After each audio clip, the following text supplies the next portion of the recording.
प्रणाम सुंदर साथ जी। बोलो श्री प्राणनाथ प्यारे की जय। बोलो श्री सदगुरु महाराज की जय। बोलो श्री राम रतन महाराज की जय।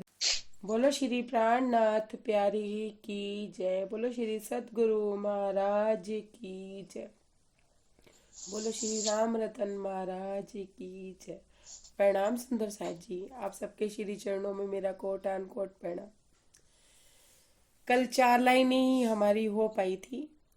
अगर कहोगे तो आज महाराज जी को सदगुरु मिल जाएंगे, नहीं कहोगे तो शायद अटक जाएंगे रास्ते में। फिर अरुण भैया कहेंगे आज भी नहीं मिलवाया आपने। तो मिलन तो जी देखो हो ही जाता है। मिलना तो हमें राज जी से है ही, लेकिन रास्ते का थोड़ा सा हमें आनंद भी लेना है। तो अब हमने कहाँ तक किया था? महाराज जी कहते हैं कि क्रम से मिले दर्शन सभी को, हमने भी दर्शन पाए, जब तक बैठ द्वारका ठहरे, रोज रोज हम वहां आए। महाराज जी कहते हैं कि जितने दिन हम द्वारका में ठहरे, हमने पक्की छाप लगवा ली थी और हम रोज दर्शनों का लाभ लेते थे, रोज आते थे दर्शन करने के लिए सुंदर साथ जी। और पक्की छाप तो हमने भी लगवा लिया ब्रह्मशिष्टि की, लेकिन हम रोज राज्य के दर्शन नहीं कर पाते। चले यहाँ से आगे को दानापुरी अहमदाबाद राजकोट होते हुए सूरत जा पहुंचे। इसके बाद अमरा जी अब जहाँ जहाँ के स्थानों से होते हुए जा रहे हैं उसका वर्णन कर रहे हैं। फिर कहते हैं कि सूरत ठहर ठार कुछ नासिक पंचवटी आए, सारी रात जंगली बांद्रा के हमने चावल खाए। महाराज जी कहते हैं कि उन्होंने इतने सारे रास्तों में सुंदर सा जी कुछ नहीं खाया। महाराज जी कितने दिन लग गए होंगे, कोई दिनों का भी कोई आइडिया नहीं दिया महाराज जी ने कि 4 दिन लग गए या 5 दिन लग गए, लेकिन उन्होंने खाना नहीं खाया। वो कह रहे हैं कि जंगली बांद्रा में जाके हमने थोड़े से चावल खाए।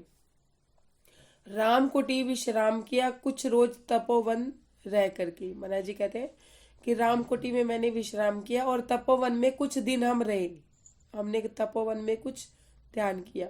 ओजर से चंदौर गए, फिर तत्पश्चात तरीडिग पहुंचे। अमलनेर दूतिया होते हुए सोनगिरी हम जा पहुंचे। महाराज जी कहते हैं इन इन स्थानों से होते हुए हम सोनगिरी जा पहुंचे। सुंदर साथ जी, सोनगिरी का प्रसंग तो बहुत ही अच्छा रहेगा, ये तो कहने की कोई बात ही नहीं है। अब आप सुनिए। एक व्यक्ति ने हमें सोनगिरी में कुछ ऐसा ज्ञात किया, बड़े उच्च है एक महात्मा जिनका हमको पता दिया। महाराज जी साधु संतों में रहा करते थे और महाराज जी हमेशा हमेशा ही इस बात का दुख लिया करते थे कि हम तो निर्गुरु हैं, हमें अभी तक गुरु नहीं मिले, हमें सदगुरु नहीं मिले हैं। तो इस चीज का दुख भी लिया करते थे। उन्हीं साधु संतों में महात्मा ने, एक महात्मा जी ने उनको एक उच्च महात्मा के बारे में बताया। मतलब एक साधु संत ने एक उच्च महात्मा जी के बारे में उनको बताया। अब कहते हैं महाराज जी क्या कहते हैं, उनके साथ राम मंदिर में हम भी ठहर गए जाकर। किनके साथ? उनके किनके? उन साधु संत के साथ जाके महाराज जी उन राम मंदिर में जाके ठहरे जिन साधु ने एक महान महात्मा में, उच्च महात्मा जी के बारे में बताया था। प्रभा युक्त थे वास्तव में, धन्य हुए दर्शन पा करके। सुंदर सा जी यहाँ थोड़ा सा ये भी कंफ्यूजन है मुझे कि महाराज जी उन महात्मा जी के साथ रुके थे या उन साधु के साथ रुके थे। लेकिन अगली लाइन उनकी ये कहती है कि प्रभा युक्त थे वास्तव में, धन्य हुए दर्शन पाके। महाराज जी मेरे ख्याल से कह रहे हैं, बता रहे हैं कि जिस महात्मा के बारे में बात हुई थी वो वाकई में प्रभा युक्त थे और मैं उनके दर्शन पाके धन्य हो गया था। लेकिन अभी उन्होंने दर्शन पाए नहीं थे, लेकिन वो अपनी बात बता रहे हैं। क्या बता रहे हैं? कि जिन महात्मा के बारे में उन साधु ने बताया था, जब मैंने उनके दर्शन पाए तो वो बहुत प्रभा युक्त थे, मैं धन्य ही हो गया था उनके दर्शन पाके। सुंदर साथ जी और उसके बाद की बात बता रहे हैं कि मैं कैसे धन्य हुआ था, मुझे कैसे वो महात्मा मिले, वो बात महाराज जी अब बता रहे हैं। वहाँ एक प्रभा युक्त, हाँ, वहाँ स्थान भयानक भी था, वे शमशान के निकट ही था। जिस राम मंदिर में महाराज जी रुके थे वो शमशान भूमि के निकट था, इसलिए तो महाराज जी कहते हैं कि वो भयानक था। क्यों? क्योंकि शमशान भूमि के साथ मंदिर हो, घर हो, तो वो अपने आप ही भयानकता लगने लग जाती है, डर लगने लग जाता है। यूं कह लीजिए कि उस शमशान भूमि में कोई जाता ही नहीं था, जंगल की तरह वो था, तो वो भयानक था। लेकिन उसके बाद साथ साथ महाराज जी क्या कह रहे हैं साथ साथ रमणीक बहुत था, ठहरे बस हम उसमें ही। महाराज जी कहते हैं लेकिन साथ साथ में वो रमणीक था। भयानक क्यों था?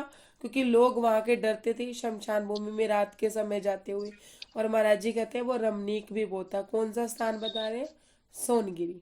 सोनगिरी रमणीक क्यों था सुंदर सा जी? चारों तरफ से वो पर्वतों से घिरा हुआ था, हरियाली थोड़ी कम थी, लेकिन प्रकृति वहाँ इतनी रमणीक थी, इतनी सुंदर सुबह शाम की आभा होती थी। तो महाराज जी कहते हैं कि वो देखने में बहुत रमणीक स्थान था, तो मैं वहीं जाके ठहरा। ठहरे यही सुनिश्चित होकर खाना स्वयं बनाते थे। महाराज जी कहते हैं कि मैंने सुनिश्चित किया कि मैं ऐसे राम मंदिर में रहूंगा, लेकिन खाना वो खुद ही बनाते थे। सुंदर सा जी इसमें बातूनी भेद ये है कि हमें राज्य का जो नाम होता है, राज्य के जो शब्द होते हैं, राज्य के जो वस्त्र होते हैं, राज्य के जो आभूषण होते हैं या 25 पक्ष होते हैं, वो हमें सुनने में कितने रमणीक लगते हैं। जब हम उसकी कल्पना करते हैं तो कितना वो लगता है कि हाँ भाई राज्य कितना अच्छा उन्होंने परम धाम है और हमारा घर कितना अच्छा है। सुनने में इतने रमणीक लगते हैं। और जब हम उनको अनुभव में या यूं कह लीजिए कल्पना में लेते हैं, कल्पना नहीं कह सकते, चितवन में लेते हैं, तो भी हमें वो रमणीक लगते हैं। पर वो एक हमारे हृदय में एक जो बात बैठी हुई है वो ये बैठी हुई है कि 25 पक्ष हमारे हैं, राज जी हमारे हैं, श्यामा जी हमारे हैं। वो तो हमें बड़े रमणीक लग रहे हैं, पर हमें भयानक क्या लग रहा है? जो उन्होंने कहा ये शमशान निकट ही था, शमशान की बात कही। पर हमें भयानक क्या लगता है? हमें भयानक ये लगता है कि कहीं हम राज्य में खोने के बाद, परम धाम में खोने के बाद, कहीं हम अपना तन न छोड़ दें, कहीं हमारी मृत्यु ना हो जाए, कहीं हम यहाँ से चले ना जाएं। क्यों? क्योंकि हमें अभी माया घेर के बैठी है, अभी हमारा मोह माया मन ध्यान यहाँ लगा हुआ है।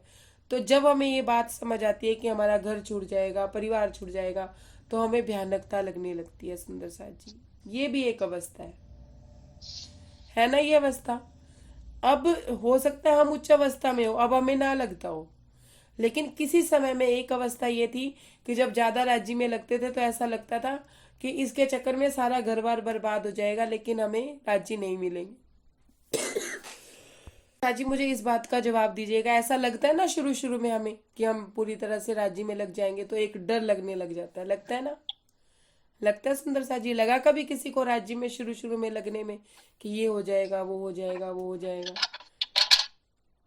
किसी को नहीं लगा, मुझे ही लगा सिर्फ डर। नहीं लगा, लगा लगा लगता लगा है ना? लगा है दीदी, लगा ये एक लगा अवस्था लगा है, लगा। ये एक अवस्था है जो महाराज जी की भी थी। ये महाराज जी इस अवस्था को बोल रहे हैं। वो उनकी अवस्था ये नहीं थी, वो तो तन भी छोड़ने को तैयार थे, लेकिन हम लोग तन छोड़ते हुए डरते हैं। हम राज्य को तो पाना चाहते हैं, लेकिन हमारे तन पे जरा सी आँच आती है, जरा सी बीमारी होती है, जरा सा कुछ होता है, तो हमारे जीवन में हाय हाय शुरू हो जाती है कि शरीर छूट जाएगा, ये हो जाएगा, वो हो जाएगा। तो महाराज जी इस अवस्था का वर्णन इसमें कर रहे हैं। महाराज जी क्या कहते हैं? ठहरे यही सुनिश्चित होकर खाना स्वयं बनाते थे। महाराज जी कहते हैं कि मैं वहीं रुका, मैंने सुनिश्चित कर लिया कि मैं यहीं रुकूंगा और स्वयं खाना बनाऊंगा। महाराज जी खाते ही कहाँ थे? कहाँ कहाँ जी कर उन्होंने किया है कि कितना कर तो वो खाते थे। 5 दिन में एक बार खाना बना लेते होंगे। यहाँ खाना बनाने का मतलब यह है कि एक स्थान चुन के, एक जगह चुन के, जैसे कई प्रवक्ता शुरू शुरू में ऐसा कहा करते थे कि अगर आप 5 बार विरह के प्रकरण करोगे तो एक ही स्थान होना चाहिए, एक ही जगह होनी चाहिए, एक ही टाइम होना चाहिए। ऐसा मेरे साथ ऐसा हुआ था कि मुझे ऐसा कहा गया था, तो मैंने पाठ उस हिसाब से किए थे। उस समय के पाठों में और आज के पाठों में अंतर है कि तब माया से ग्रसित थे तो हम पाठ किया करते थे, और आज हम राज्य को पाना चाहते हैं तो हम पाठ किया करते हैं। तो महाराज जी कहते हैं कि अपना खाना हम स्वयं बनाते थे, मतलब अपने गुरु हम स्वयं थे। मेरे मन में क्या चलता था क्या नहीं चलता था, मेरा कोई गुरु नहीं था। मैं किसी के विचारों से उसके पीछे नहीं लगता था कि किसी ने कह दिया कि ऐसा होगा तो भगवान मिल जाएंगे, ऐसा कर लो, कर्म कांड कर लो, परमात्मा मिल जाएंगे, सुबह 4 बजे उठ के नहाओ, मंदिर मत्था टेकने जाओ, परिक्रमा लगाओ तो आपको राज्य मिल जाएंगे। वो सिर्फ भौतिकताओं में सहायता करता है। तो महाराज जी कहते हैं अब अपना खाना स्वयं बनाते थे। अब सुनिए क्या कहते हैं महाराज जी। ध्यान रोज 8 घंटे का हो निर्द्वंद लगाते थे। महाराज जी कितने घंटे का ध्यान लगाते थे? 8 घंटे का। 8 घंटे का महाराज जी ध्यान लगाते थे, वो भी निर्द्वंद। मतलब यूं नहीं कि बीच में उठ गए या बीच में हिल गए या डुल गए। तो सुंदर साथ जी क्या उनके शरीर को फर्क नहीं पड़ता होगा? उनका पैर नहीं सोता होगा? मेरा तो सो जाता है। कमर नहीं दुखती होगी, कंधे नहीं दुखते होंगे बैठे बैठे। और महाराज जी का ध्यान क्या था? 8 घंटे का ध्यान था। बढ़ा हुआ अभ्यास बहुतता और अधिकताई पर था। महाराज जी कहते हैं कि मेरा अभ्यास बहुत बढ़ा हुआ था। 8 घंटे की अवस्था सुंदर साथ जी ध्यान नहीं लगा सकते हम लोग, मैं तो अभी नहीं लगा सकती। 8 घंटे का तो छोड़िए, हम तो 1 घंटा भी ध्यान लगाते हैं ना, तो 3 बार तो बीच में घड़ी देख लेते हैं कि 15 मिनट रह गया, आधा घंटा रह गया, इसके बाद नौकरी पे जाना है, इसके बाद रसोई में जाना है, और इसके बाद ये करना है, और उसके बाद वो करना है। 1 घंटे के ध्यान में भी 3 बार घड़ी देखी जाती है। और उसके बाद की जो हमने करना होता है ना, उसके बाद मतलब 1 घंटे के ध्यान के बाद जो हमने करना होता है, वो हमारे मन में चलना शुरू हो जाता है राज्य के चलने के अलावा। कदों 10 मिनट पूरे होंगे तो मैं जाके किचन च काम करांगी, कोई आ जाएगा तो उन्होंने रोटी देनी पेगी। मतलब इस तरह का ध्यान हमारा होता है। और महाराज जी 8 घंटे का निर्द्वंद ध्यान लगाते थे। उन्हें ना खाने पीने की सुध थी, ना उन्हें अपने शरीर की सुध थी। और महाराज जी उस चीज का वर्णन कर रहे हैं, क्या कह रहे थे? ध्यान लीन हर क्षण रहता, कभी कभी ही हटता था। महाराज जी क्या कहते हैं कि मेरा ध्यान हर क्षण रहता था और कभी कभी ही हटता था। और हम लोगों का कभी कभी लगता है और हर दम हटा रहता है। बिल्कुल उल्टी विपरीत स्थिति है सुंदर साथ जी। और हम कहते हैं कि हम इस अवस्था में भी हम राज्य को पाले, तो कैसे पॉसिबल है? ये हमें अपनी रहनी से, मतलब अपने इसमें रहनी की बात ये भी आती है सुंदर साथ जी, जितनी त्रिविच्छा राज्य महाराज जी को थी, इतनी त्रिविच्छा हमें नहीं है। हमारे अंदर अभी वो चिंगारी बस सुलगती है बुझ जाती है, सुलगती है बुझ जाती है। अंदर से सुलगी कि राज्य चाहिए, और बच्चे ने आके कह दिया पापा फीस नहीं है, वो दब गई। फीस देनी है स्कूल में, पिता सोचने लगेगा फीस का इंतजाम कहाँ से करूं। सुंदर सा जी माया की अवस्था ऐसी है, कोई भी अपनी अवस्था से ले सकता है, कोई भी अपनी बात से ले सकता है इस बात को। महाराज जी कहते हैं ध्यान लीन हर क्षण रहता था, कभी कभी ही हटता था, हो जाती थी अक्सर अचेतना, कभी कभी लुढ़के पाते। महाराज जी कहते हैं कि मेरी ध्यान अवस्था इतनी थी, अभ्यास इतना ज्यादा था कि कभी कभी मुझे अचेतना हो जाती थी। अचेतना मतलब मुझे अपनी ही सुध नहीं रहती थी। और क्या होता था कि जैसे मैं बैठा हूं, मुझे मेरे शरीर की सुध नहीं है, किसी ने हल्का सा हिलाया और मैं लुढ़क जाता था, और कोई नहीं भी लाता था तो भी मैं ऐसे लुढ़क जाता था, बैठे बैठे भी लुढ़क जाता था। सुंदर सा जी एक प्रणाम जी। महाराज जी क्या कहते हैं कि मैं बैठे बैठे ही लुढ़क जाता था। अब सुनिए, हाथ पैर होकर उल्टे, बहुधा नीचे दब जाते। कैसे? अगर इस तरफ लुढ़के तो कभी हाथ इसके नीचे आ गया और कभी पैर आ जाता था। अब महाराज जी क्या कहते हैं, उंगली टूटी सी हो गई थी, पलक वामनी खाए से। महाराज जी कहते हैं कई बार तो कोई उंगली नीचे आ जाती थी, वो तो ऐसी प्रतीत होती कि टूट ही जाएगी। बाद में जब मैं उसे सीधा करता था या कुछ करता था तो ऐसा लगता था कि टूट ही गई, है ही नहीं। जैसे हाथ पैर सुन्न हो जाते हैं ना, तो उसके बाद ऐसे लगता है ना हाथ पैर है ही नहीं। तो महाराज जी कहते ऐसे हो जाता था। और पलके कैसी होती थी? वामनी जैसी, मतलब ऐसे ऊपर चढ़ जाती थी। ऐसे लगता था, पता नहीं चलता था कि वो सोए हुए हैं या जागे हुए हैं या वो अपना चोला छोड़ चुके हैं। अब वो अपनी जाहिरी बारी अवस्था का वर्णन करें। जुएं झड़ने लगी मुंड से, पिंजर बने बनाए थे। कहते हैं कि मेरे सिर से जुएं झड़ने लगी थी, जुएं पड़ गई थी। महाराज जी कई कई दिन नहाते नहीं थे, और उनकी मुछे दाढ़ियां और बालों में कोई फर्क नहीं लगता था। मतलब ऐसे जैसे वो गांठे गांठे सी नहीं बन जाती, बाल बड़े हुए थे। इस तरह की अवस्था का वो वर्णन करें। और मेरे सर में इतनी जुएं थी। महाराज जी क्या कहते हैं, जहाँ हुए ध्यानस्थ पड़े के पड़े वहीं रह जाते थे। महाराज जी कहते कि जहां भी ध्यान अवस्था में मैं बैठता था, मैं वहीं का वहीं पड़े रह जाता था। महाराज जी कहते हैं कि मैं जरा सा भी अपने आप को हिलाता था तो जुएं मेरी झड़नी शुरू हो जाती थी, जुएं झड़ के नीचे गिरनी शुरू हो जाती थी। सुंदर साथ जी ये अवस्था बहुत ऊंची अवस्था है। हमें अपना पता चलता है अगर हम ध्यान अवस्था में बैठे हों, एक मक्खी भी हमारे पास आके या मच्छर भी आके हमारे पास बिन बिनाने लग जाए तो हमारा ध्यान टूट जाता है ना सुंदर सा जी? जवाब देते अच्छा जाइएगा। था।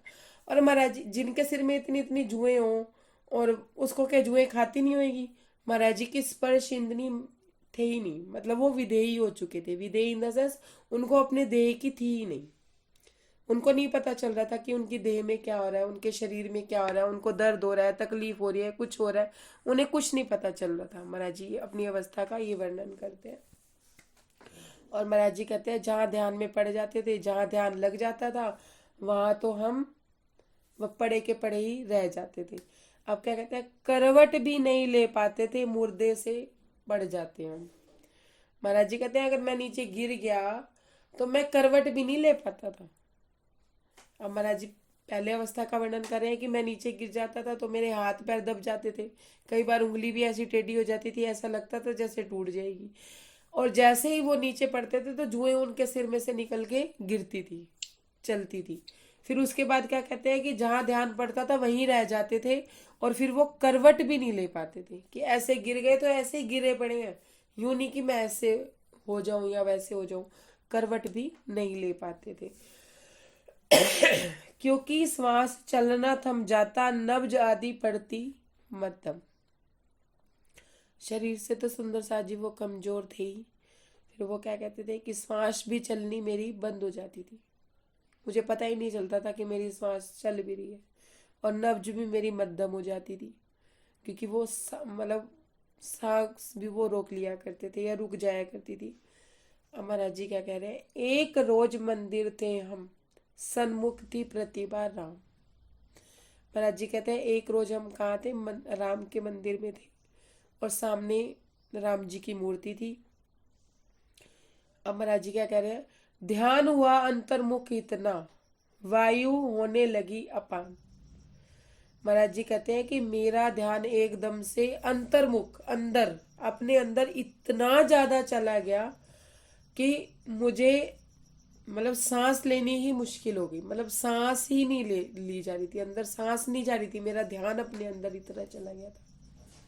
सुंदर सा जी महाराज जी ने ये नहीं कहा कि मेरा मूर्ति में ध्यान चला गया था, या मूर्ति के श्रृंगार में ध्यान चला गया था, या मैं बाहर देख रहा था कि लोग क्या कर रहे थे या भक्तजन क्या कर रहे थे। महाराज जी क्या कह रहे हैं, अंतर्मुखी, मेरे अंदर अपना इतना ध्यान चला गया था कि मेरे अंदर सांस जा रही है या नहीं जा रही है मुझे नहीं पता था। मुझे ऐसा लग रहा था मेरे अंदर सांस जा ही नहीं रही है। समझते जाइए सुंदर सा जी, जो बैठ के सुन रहे हैं आराम से, वो उस अवस्था को महसूस कीजिए कि महाराज जी कहते हैं कि मैं अपना इतना अंतर्मुखी हो गया था कि वायु होने लगी अपान, मुझे वायु का पान नहीं हो रहा था, मतलब मैं, मुझे लग नहीं रहा था कि वायु मेरे अंदर जा रही है, सांस मेरे अंदर जा रही है। अब क्या रहे, सुध न रही हमें बारह की, मानो चोला छूट गया। महाराज जी कहते हैं कि मुझे अपनी सुध नहीं रही, मुझे अपने शरीर की सुध नहीं रही, वायु मेरे अंदर, सांस मेरे अंदर जा नहीं रही थी, हवा मेरे अंदर जा नहीं रही थी।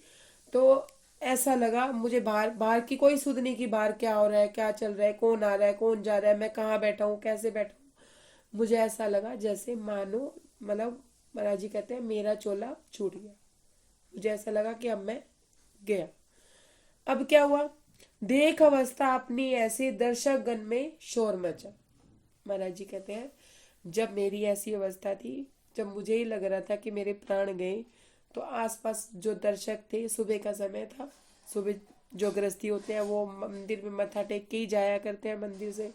तो जब उन्होंने देखा कि ये तो लुढ़के पड़े हैं, तो ऐसे लुढ़के पड़े थे, आंखें चढ़ चुकी थी, सिर से जुएं निकल रही थी, सांस चल नहीं रही थी, नब्ज कमजोर हो गई थी। महाराज जी अपनी अवस्था का वर्णन करते हैं। तो उन लोगों ने क्या सोचा कि हमने चोला छोड़ ही दिया, अभी मेरे में श्वास बाकी नहीं है। प्रणाम सिंधु सर। प्रणाम जी। अब आगे क्या कहते हैं महाराज जी, जब उन्होंने ऐसा देखा, दर्शकों ने देखा जो मंदिर में परिक्रमा कर रहे थे या मत्था टेकने आए थे, जब उन्होंने देखा तो उन्होंने शोर मचा दिया, शोर मचाया कि एक साधु ने चोला छोड़ दिया है, उनका चोला छूट गया है।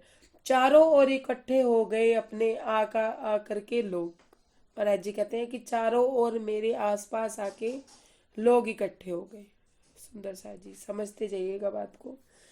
छोटा सा एकदम गली कूचे किया कफन काठी तैयार। महाराज जी कहते हैं कि वो जो राम मंदिर था वो कोई जंगल वंगल में तो था नहीं, छोटी बस्ती सी, छोटी सी आबादी में वो मंदिर था, और लोगों का आवाजाही भी बहुत अच्छी खासी थी वहां पे।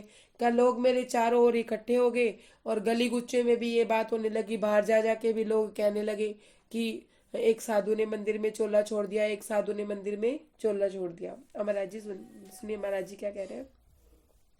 समाचार पहुंचा सारों में, मरा पड़ा है एक फकीर।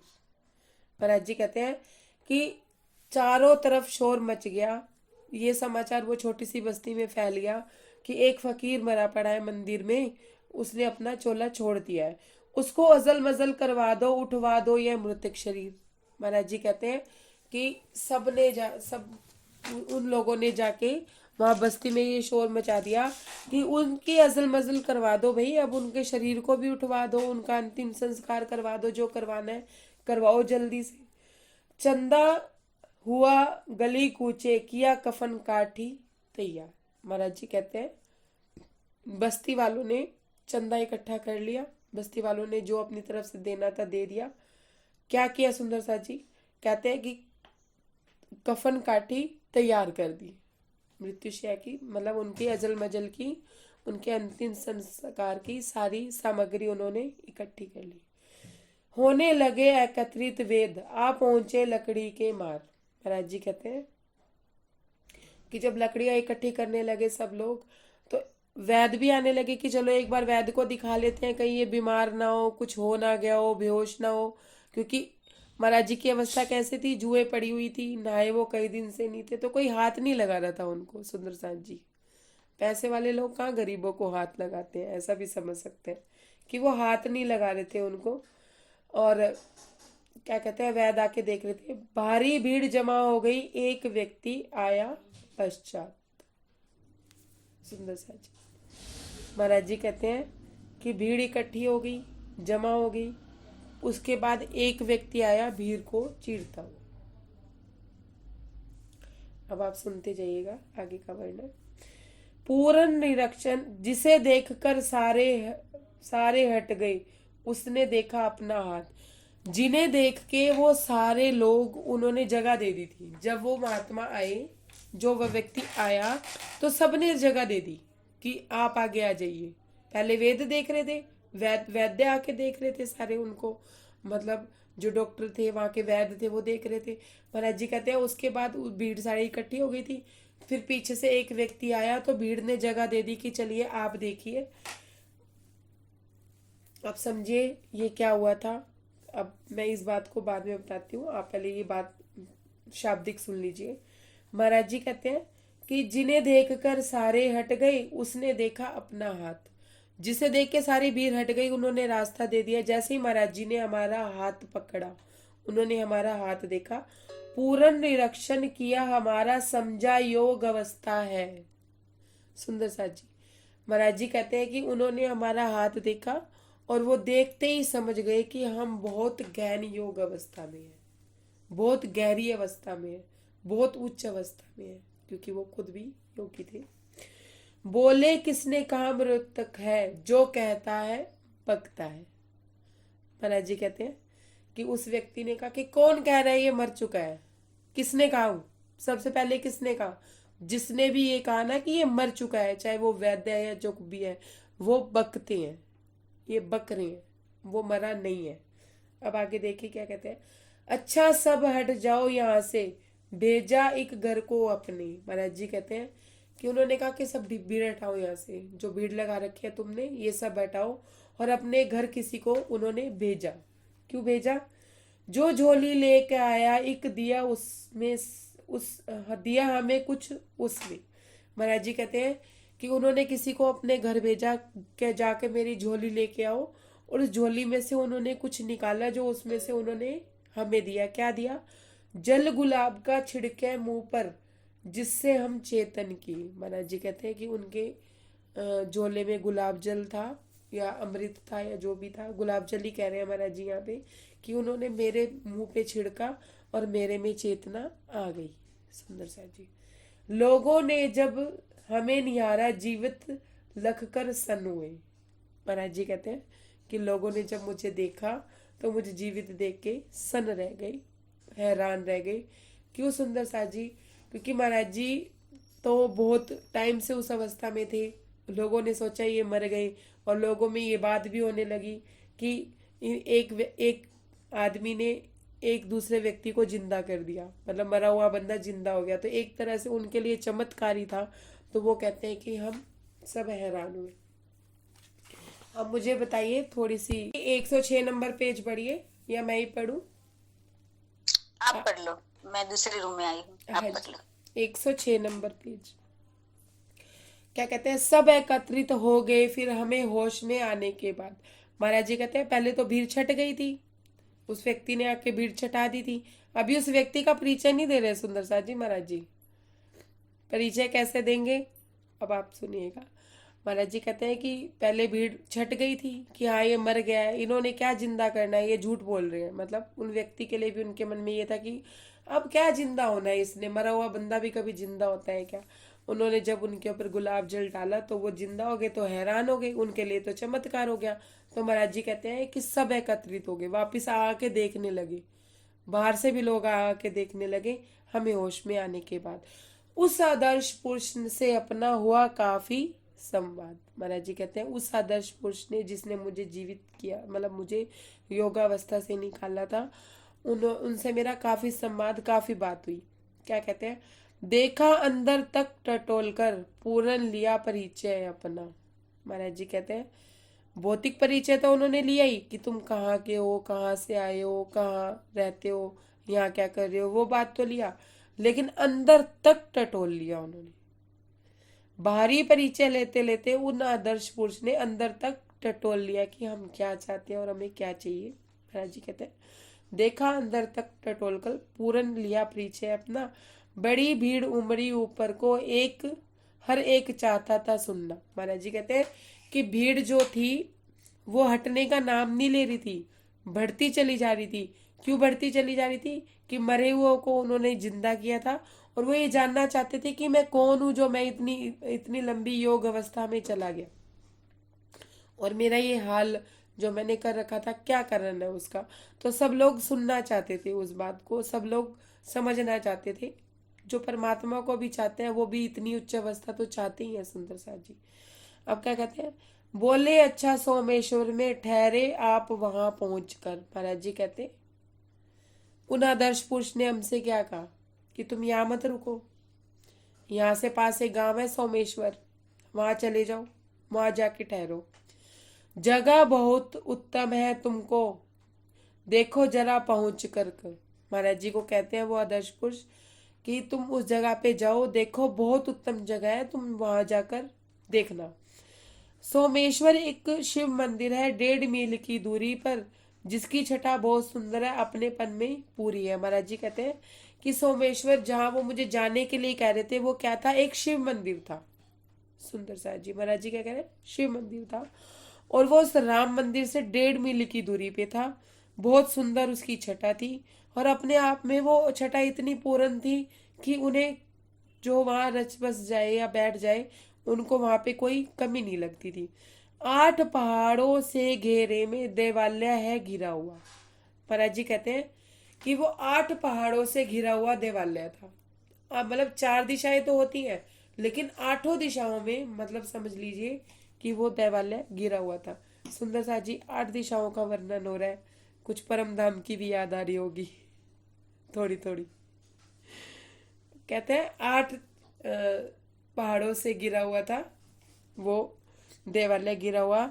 योग्य है आपके वह मंदिर हर दृष्टि से नपातुला। महाराज जी को वो आदर्श पुरुष क्या कहते हैं कि वो मंदिर योग्य है हर दृष्टि से आपके लिए, नपातुला मतलब आपके लिए बहुत बढ़िया है। अगर हम पढ़ते जाएंगे ना तो ये अभी तक में रस तो आ ही रहा है और आगे भी रस आता ही रहेगा।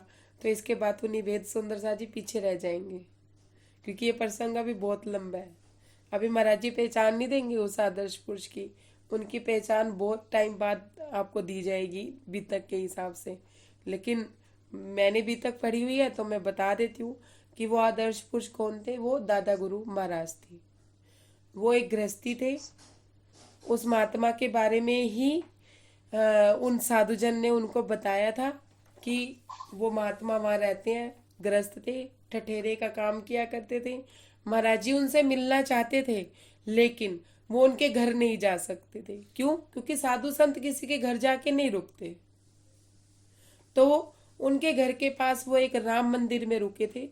जब उनकी ये अवस्था हुई थी तो उनकी पत्नी तक जब ये बात पहुंची थी, किनकी, दादा गुरु महाराज की पत्नी तक जब ये बात पहुंची, सब बस्ती वालों ने बोला, तो उनकी पत्नी ने दादा गुरु महाराज से बोला था कि आप जाइए, जरा पता करके देख के आइए कि ये कौन साधु है जिसने अपना चोला छोड़ दिया है।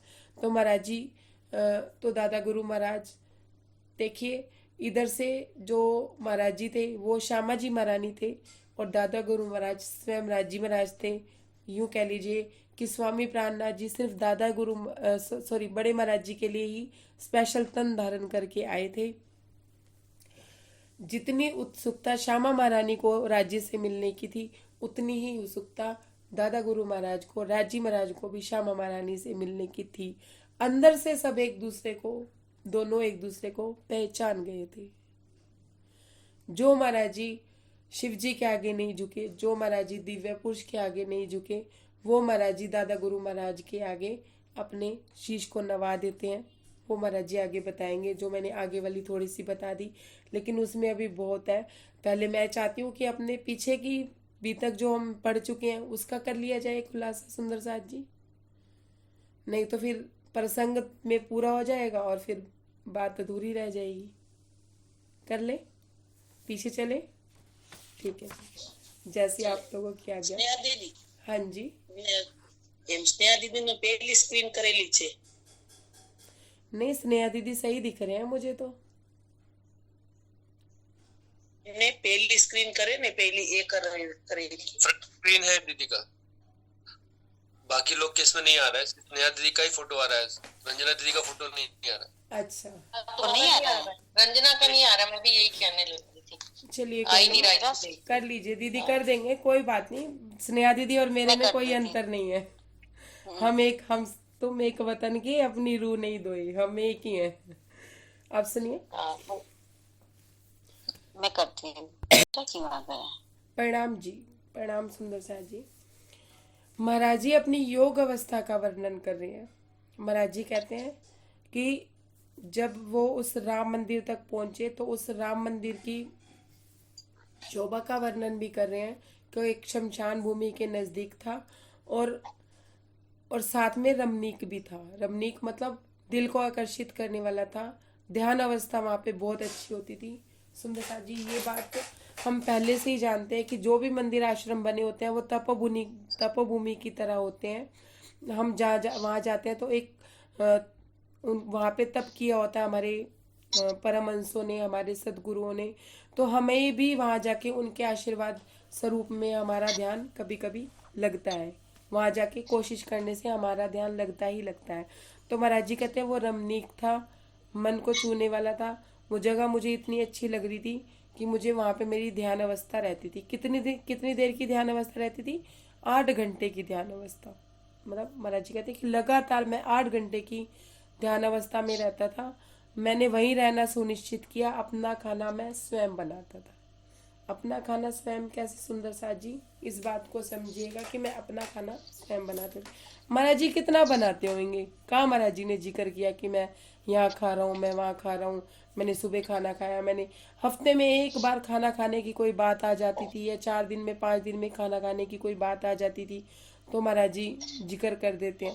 लेकिन महाराज जी इतना खाने पीने की तरफ ध्यान नहीं देते थे। सुंदर साथ जी, महाराज जी क्या कहते हैं, मेरे मन में जो विचार थे, मैं अपने अंदर की जो यात्रा कर रहा था, जो मैं अपने अंदर जा रहा था, तो मैं अपना रास्ता स्वयं बनाता था कि मुझे कैसे अपने अंतर मन में जाना है और कहाँ तक जाना है, कहाँ तक मुझे जाने में शुद्धि मिलती है।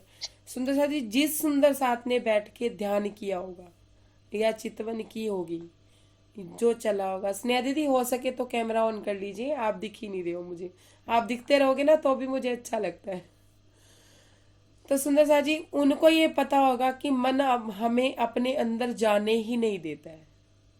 कभी किसी ने ध्यान लगाया है कि मन अपने अंदर जाने देता है आसानी से? दरवाजे खोल देता है, हृदय के पट खोलो, वो कहते हैं ना, बोलो बोलो शरीर आज बोलो, हृदय के पट खोलो, समय बीता जा रहा है। भजन की लाइन है ना एक। मन जाने देता है अंदर? जाने देता है? नहीं जाने देता। नहीं। बहुत सुंदर साथ का ये प्रश्न मेरे पास आया, लेकिन सबसे बड़ी इत्तेफाक की बात ये हुई कि परवाइयों को जिनको मैंने अभी तक भेजी उनके प्रश्न आए, लेकिन हमारे सुंदर साथ में से किसी का प्रश्न नहीं आया कि हम अंदर नहीं जा पा रहे, हमारा मन हमें धमका रहा है, डरा रहा है, सता रहा है, हम कैसे जाएं। मैंने कहा हमारे ग्रुप में से तो किसी का कोई प्रश्न नहीं आया और बाहर से इतने प्रश्न आ रहे थे। तो मुझे लगता है मुझे इस प्रश्न का आंसर यहाँ दे देना चाहिए। महाराज जी अपना खाना स्वयं बनाते थे, 8 रोज का ध्यान करते थे, निर्द्वंद, हिलते भी नहीं थे। जब हिलते थे तो उनका शरीर का कोई ना कोई अंग नीचे आ जाता था, दब जाता था, तो उनको उस अवस्था का भी ध्यान नहीं होता था। सुंदर सा जी ऐसे एक प्रश्न आया था अभी कि हमारा मन तो इतने इतने विचार पैदा कर देता है, इतने इतने हिलोरे लेने लग जाता है, हम उसे कैसे हैंडल कर सकते हैं? हम कैसे उन विचारों को छोड़ सकते हैं, जबकि वो विचार हमारे जीवन से जुड़े हुए हैं। हमारे जीवन से अलग तो हम कुछ नहीं सोच रहे ना, कि चलो हमने बाहर वालों के बारे में सोचना बंद कर दिया। इतनी बड़ी कन्वर्सेशन थी उनके मेरे साथ, इतने परेशान थे वो पर्सन जिन्होंने मुझे ये प्रश्न किया। इतनी बड़ी बात वो मुझसे कह रहे थे कि चलो हमने बाहर का सोचना बंद कर दिया, लेकिन हम अपने घर के 4 सदस्यों के बारे में तो सोचेंगे ना। भी अपनी दुनिया हम कितनी सी बना लेंगे। जब महाराज जी ने कहा कि मेरी इतनी सी दुनिया थी, कितनी सी, एक गोजा, एक लोटा, एक गमछा, बस इतनी सी मेरी दुनिया थी। तो महाराज जी उनका ये कहना था, तो महाराज जी वो अंगोछे के लिए, कमरी के लिए तो सोच ही रहे थे ना, लंगोटी के लिए तो सोच ही रहे थे ना। समझिए बात को। उनका कहना ये था कि हम अपने घर के 4 सदस्यों के बारे में तो सोचेंगे ही ना, ये समझ लीजिए। सुंदर सा जी महाराज जी ने तो लंगोटी के बारे में भी नहीं सोचा था, छोड़ दिया था उन्होंने सोचना। लंगोटी भी तार तार हो गई थी, तो वही आए थे अपना हुक्म का तन लेके महाराज जी को लंगोटी देने। और हम हमारे मन में विचार कितने कितने आते हैं। एक स्टोरी के माध्यम से आपको समझाती हूँ, शायद आपको बात समझ आ जाए। एक शिष्य था, अपने गुरु के जैसे बनना चाहता था, और गुरु भी जो था वो शिष्य को योग्य पात्र समझता था या है जो भी है। तो वो अपने शिष्य को सारी वो बातें, सारी वो गहराइयाँ, ध्यान की गहराइयाँ, मतलब वेद शास्त्रों की गहराइयाँ वो बताया करते थे कि उसकी ध्यान अवस्था बढ़े और वो अपने आप में एक बुद्ध बन जाए, या अपने आप में एक अच्छा ध्यानी ज्ञानी और परमात्मा को पाले। तो वो गुरु भी उन पे पूरी कृपा कर रहे थे, और शिष्य भी अपने तरफ से पूरा वो अभ्यास कर रहा था। लेकिन वो शिष्य निकम्मा था मेरी तरह। वो क्या चाहता था? वो ये चाहता था कि मैं जल्दी से जल्दी उस अवस्था को पालूं जो मेरे गुरु की थी। रास्ता तय करने के लिए हम क्या कहते हैं, हमारी वाणी में भी लिखा है कि 14 लोग ब्रह्मांड में हमें जीत के जाना है। जीत के तो जाना है, पर हमें मेहनत नहीं करनी है। समझिए कि गुरु हाथ रख के सिर पे और उसकी शक्तियां हमारे में आ जाए और हमारा काम बन जाए। ऐसा होता है कि एक स्कूल के कॉलेज के प्रोफेसर ने स्टूडेंट के ऊपर सिर पे हाथ रख दिया और उसने डिग्री हासिल कर ली, उसे पढ़ना ना पड़ा हो। प्रोफेसर क्या करेगा? उसे रास्ता बताएगा, मेन पॉइंट बताएगा, खास खास चीजें बताएगा कि तुम ये भी कर लोगे तो भी तुम डिग्री प्राप्त कर लोगे। तो वो शिष्य मेरे जैसा था, जल्दी से जल्दी अपने गुरु की अवस्था को पाना चाहता था। नकलची बंदर था, नकल करता था। मैं वैसे नहीं हूँ नकलची बंदर, लेकिन वो बात चल रही थी। तो उसने क्या किया कि उसके मन में संशय आ गया। क्या संशय आ गया? कि कोई ना कोई बात ऐसी है जो गुरु मेरा मुझे बताना नहीं चाहता। कोई बात, कोई मंत्र, कोई तंत्र, कोई बात ऐसी है, कोई ऐसा ज्ञान है जो मेरे गुरु के पास है और गुरु मुझे दे नहीं रहा है। अपने सदगुरु पे संशय नहीं करना चाहिए, लेकिन उसने किया। अब उसने क्या किया कि वो अपने गुरु के साथ ही रहने लगा। जितने बजे गुरु उठते वो भी उठ जाता। जिस नदी में वो स्नान करते वो क्या करता, गुरु स्नान करके निकलते और वो उसी जगह पे जाके स्नान करता कि मेरे गुरु को इस जगह पे कुछ मिल रहा होगा। मतलब वो अंतर्मुखी नहीं, बाहरी चीजों में घूमने लग गया, जैसे हम बाहरी चीजों में घूमने लगते हैं। समझते जाइएगा, अपनी अपनी अवस्था का वर्णन, सबकी अवस्था का वर्णन हो रहा है, सबको अपनी अवस्था का पता चल जाएगा। ले बात मैं अपने पे रही हूँ सारी, क्योंकि मैं ही ऐसा करती हूँ, जैसे समझिए। तो उनके गुरु जिस पहाड़ी पे जाके वो ध्यान करते थे, वो फटाफट गया गुरु से आगे। स्नान उसने उसी जगह किया जहाँ गुरु ने किया, और वही सब किया, वही पाठ पूजा, वही आंखें बंद करके ऐसे करके हाथों को मलना वलना सब वैसा ही किया जैसा उनका गुरु करता जा रहा था। वैसे वैसे वो करते जा रहे थे। अब क्या हुआ कि गुरु ने इस बात को भांप लिया कि मेरा शिष्य मेरे पीछे पीछे आ रहा है और वो मेरी नकल कर रहा है। अब गुरु भी कोई कम नहीं होते हैं, शिष्य को ना, मतलब उनको पता होता है कि माँ को पता होता है उसका बच्चा कैसे हैंडल हो सकता है, और हमें लगता है कि गुरु को पता नहीं है। अब क्या हुआ कि वो जिस पहाड़ी पे जाके ध्यान करते थे, शिष्य पहले ही जाके वहां बैठ गया और ध्यान करने लगा। गुरु ने क्या किया, वो दूसरी पहाड़ी पे जाके ध्यान करने लगे। अब शिष्य के माइंड में बात आई कि हो सकता है हफ्ते में, महीने में कोई एक आध दिन ऐसा होता होगा जब गुरुजी वहां बैठ के ध्यान करते होंगे। ऐसा सोच के उसने कहा चलो मैंने आज का दिन और आज का वार याद कर लिया, महीना भी याद कर लिया, मैं भी इस दिन अगले साल या अगले महीने इस दिन इस पहाड़ी पे ध्यान करूंगा। बात खत्म हो गई। अब गुरु तो समझ ही रहे थे कि शिष्य क्या कर रहा है। रात को गुरु ने क्या किया, पेड़ की टहनी पे जाके सो गई। समझिए बात को, पेड़ की टहनी पे जाके सो गए। वो तो गुरु की अवस्था थी, वो एक जगह टिक के सो जाते थे। शिष्य ने भी क्या किया, उसके साथ वाले पेड़ की टहनी पे जाके सो गया। टहनी पे लटक के ऐसे, जैसे टहनी पे ऐसे लेट जाते हैं ना, ऐसे लेट गया बड़े आराम से। और आधी रात को धड़ाम से आवाज आई, गुरु की नींद खुल गई।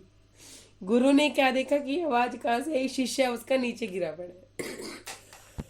मतलब कि उसका शिष्य जो है वो नीचे गिरा पड़ा है। अब गुरु आए नीचे, शिष्य को उठाया, बेचारे की हड्डियां वड्डियां थोड़ी तो दिक्कत करी होंगी या कोई भी चोट लगी होगी। तो गुरु ने उससे कहा तुम ये क्या कर रहे थे, मेरी नकल कर रहे थे, नकल जी बंदर हो तुम, मतलब मेरी नकल करके तुम वो पा लोगे जो तुम्हें पाना है। तो वो ना शिष्य रोने लगा, कहता मैं ये समझता हूँ कि जब आप मुझे जैसा जैसा कहते हैं मैं वैसा वैसा करता चला जा रहा हूँ, फिर मैं क्यों नहीं पा रहा उस चीज को, उस अवस्था को जो आपने पाई हुई है। तो वो कहने लगे कि मैं तुम्हें जैसा जैसा कहता जा रहा हूँ तुम वैसा वैसा कर नहीं रहे हो। उन्होंने कहा नहीं मैं वैसा ही कर रहा हूँ, जैसा आप मुझे बताते हो मैं वैसा ही कर रहा हूँ। क्या फिर वही बात है ना, तुम वही मेरे को कहते हैं जैसे राजी, फिर नई नई शब्द, नहीं ये नहीं नहीं मैं ऐसा ही कर रहा हूँ, नहीं मैं ऐसा ही कर रहा हूँ, जैसा आप कह रहे हो मैं वैसा ही कर रहा हूँ। क्या पहले तो ये नहीं नहीं कहना छोड़ो और मेरी एक बात ध्यान से सुनो। तो वो कहते हैं शिष्य को, अब जो मैं कहूंगा उससे तुम वैसे ही वैसे करना जैसे मैं तुम्हें कहता जा रहा हूँ, और उसमें नई शब्द मत लेके आना, ठीक है ना, शब्द मत लेके आना, जैसा कहता जा रहा हूँ वैसा करते ही जाना। तो गुरु ने उसको अपने पास बिठाया और उनसे कहा कि ध्यान में अपने अंदर जाओ। जब अपने अंदर जाने की बात हुई तो वो शिष्य ने जैसे ही आंखें खोली, नई शब्द तो उसे कहना ही नहीं था, नई शब्द तो बोलना ही था।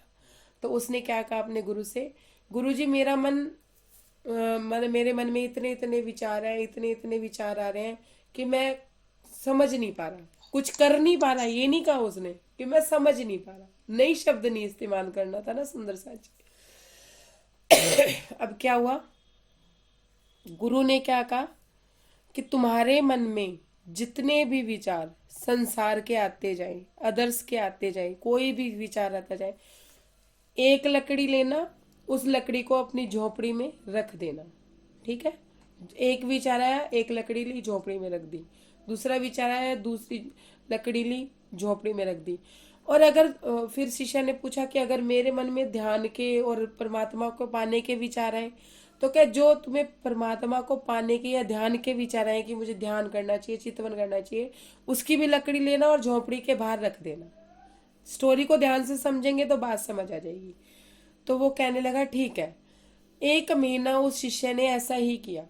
1 महीने बाद गुरुजी ने जब उनको उसको बुलाया, उसके पास गए तो उससे पूछा कहाँ है वो लकड़ियां जो तुम्हारे अंट शंट आलतू फालतू के विचार तुम्हारे मन में आते रहे और तुमने संसार के विचार मन में आते रहे और तुमने वो लकड़ियां कहाँ रखी हैं। जब उन्होंने देखा कि उसकी झोपड़ी तो भरी पड़ी है, पूरी झोपड़ी ही भर गई उन विचारों से, बल्कि लकड़ियां झोपड़ी से बाहर गिरने को तैयार हो गई थी, इतनी लकड़ियां थी उसकी, मतलब इतने विचार थे उनके मन में। अब उन्होंने कहा कि वो वाले विचार कहाँ है जो तुमने ध्यान के लिए और परमात्मा को पाने के लिए तुम्हारे मन में विचार आया था। तो वो झोपड़ी के बाहर पड़ी थी इतनी सी। तो उन्होंने कहा इन इन लकड़ियों को गिनो। जब उन्होंने उस शिष्य ने उस लकड़ियों को गिना तो वो लकड़ियां कितनी थी, 25 से 26 लकड़ियां थी। सुंदर सा जी समझते जाइए कि हमारे जीवन में ज्यादा विचार किसके आते हैं, राज्य को पाने के आते हैं या फिर हमारे आलतू फालतू के विचार ज्यादा होते हैं। अब शिष्य ने कहा कि अब मैं क्या करूं। तो गुरु ने कहा कि ऐसे करो, ये जो लकड़ियां हैं जो इसके अंदर फालतू के विचार तुमने भरे हैं वो लकड़ियों को इकट्ठा करो और गट्ठर उठाओ और जाके नदी में फेंको। वो शिष्य तो घबरा गया क्योंकि नई शब्द तो उसने बोलना ही नहीं था, मेरे जैसा था ना, घबराना तो उसने था ही डर के मारे या कुछ। अब मुझे कोई कहे खाना छोड़ दो, 10 किलो वजन कम कर लो, तो बंदा उस टाइम तो हाँ कह देगा, आने के बाद तो घबराएगा ही ना कि 10 किलो करूं कैसे, हो तो जाएगा लेकिन होगा कैसे। अब सुनिए, मैं अपनी अवस्था भी बता रही हूँ जी, नई शब्द कहना नहीं था। अब उसने कहा गुरुजी ये कैसे हो सकता है कि मैं इतनी सारी गठरियां ले जाके, इतना सारा गट्ठर एक ही साथ उठा के मैं नदी में फेंक दूं। तो गुरु ने कहा मैं तुम्हें सहूलियत देता हूँ। क्या सहूलियत? कि जब तुम किसी विचार को त्यागो कि ये तुम्हारे लिए निरर्थक है, एक लकड़ी उठाना नदी में फेंक देना। जब दूसरे विचार में अटक मत, जहां अटक जाओ उस लकड़ी को मत फेंकना। अटक जाते हैं ना हमें विचारों में, अटकाव हो जाता है ना, हम अटक के ही रह जाते हैं, भले ही वो विचार किसी काम का ही ना हो लेकिन हम अटक के रह जाते हैं। दूसरा विचार मन में आए, जब उसे छोड़ो तो दूसरी लकड़ी उसमें फेंक देना, ये काम तुम्हें करना है। और ये जो 26 लकड़ियां तुमने इकट्ठी की हैं इसका एक गट्ठर बना लो और इसे रख लो अपने हृदय में भी। अब उस शिष्य को जो लकड़ियां इकट्ठी करने में 1 महीना लगा था, उस लकड़ियों को विसर्जित करने में सुंदर साथ जी 2 साल लग गए। गुरु ने भी इंतजार किया और शिष्य ने भी एक एक विचार को त्यागा, 2 साल लग गए। 2 साल लगने के बाद अब उसके पास क्या रह गई, वो विचारों वाली, ध्यान वाली, परमात्मा को पाने वाली, राज्य को पाने वाली, चितवन वाली, वाणी मंथन वाली या चर्चनी वाली ये लकड़ियां रह गई। अब अपने हिसाब से सोचिए, ये लकड़ियां रह गई, फालतू के सारे विचार हट गए। अब शिष्य ने 1 महीना तक फिर कोशिश की। अब उसका मन कहाँ भाग रहा है, वाणी मंथन कर लूं, चर्चनी कर लूं, चितवनी कर लूं, ये सुंदर साथ की बैठक सुन लूं, उसकी सुन लूं, उसकी सुन लूं। ये लकड़ियां रह गई जो लकड़ियां उसे भी तंग करने लगी मन में ये विचार।